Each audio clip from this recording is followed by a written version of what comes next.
Hi friends, Sam here with Happily Hooked. So today we are back with part 4 of our joining our granny squares adventure. I'm so excited. So this one is probably my #1 go-to for joining granny squares. I have no idea what it's called.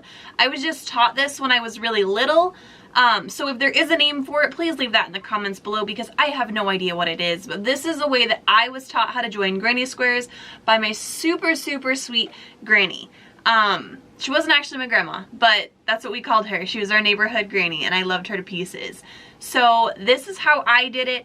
If there is a specific name for this, please let me know because I can't find it. But yeah, so I'm gonna grab my hook and my granny squares and let's get started. Hi friends, real quick, if you guys want to join the coolest crochet community on the internet and join over 20,000 members that love yarn just as much as you do, click the link in the description below and I cannot wait to see you in our community. Alright, so we are doing the final granny square join method. So this one is a bit trickier. I would say this is probably an intermediate method. Now, what's funny about that is this was the first way that I was taught how to join granny squares other than just seaming them. So I love it. I think it's beautiful, but it is a bit tricky. So remember, it's not impossible, it's just new. And it's not that you're a bad crocheter, you just have to practice. Some people I've taught this has picked it up like that. Others, it's taken them a little bit. So make sure you're just patient and kind and you'll be able to figure it out. So all we're going to do to start is we're going to go in the bottom of our granny square. And normally what we've been doing is working like in the back loops. But for this, we're just gonna work into the entire stitch. So I'm gonna start. You can start in the corner. I'm just going to start here because it's easier for you all to see. And we're going to put our slip stitch on our hook and just pull that through our loop.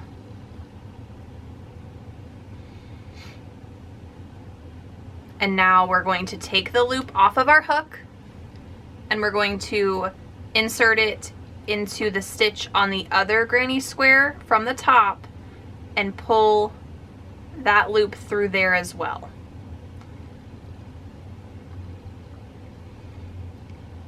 Now we're going to insert into the next stitch and pull up a loop and then yarn over and pull through both loops.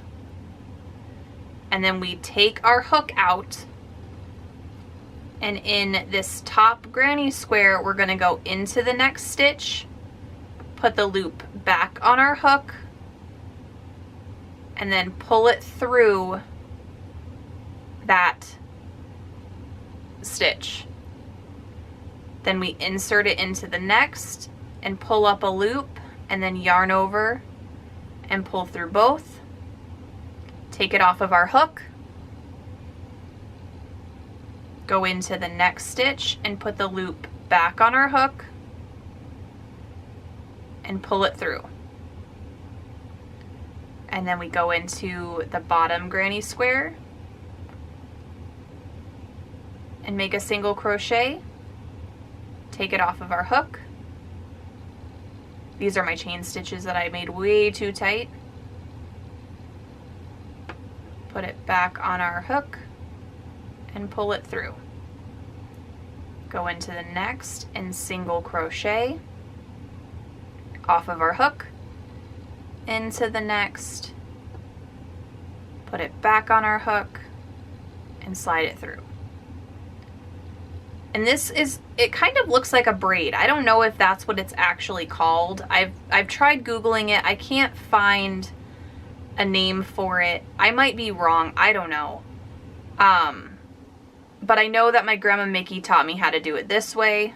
So this is the way that I've always done like fancy joins. Except I'm really loving that zigzag slip stitch method. That's also a really fun one.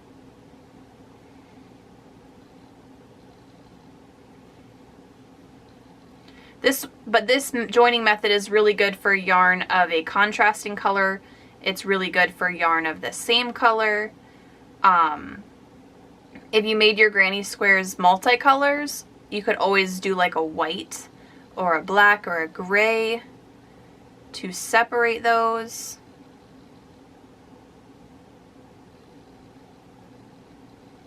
We'll go into the last one.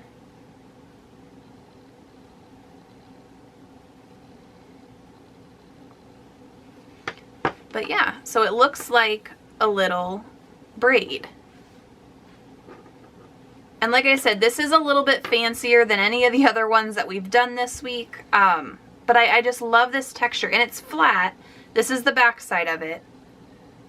But it's flat. There's no like raised edges or anything like that. But I think it's really pretty. It's one of my favorites. It looks like a little braid.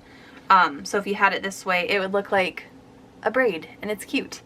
But yeah, so let me know if you know what this method is called. Leave that in the comments below. If you know it, if you've done it a different way. I love how it comes apart too. It's so cute.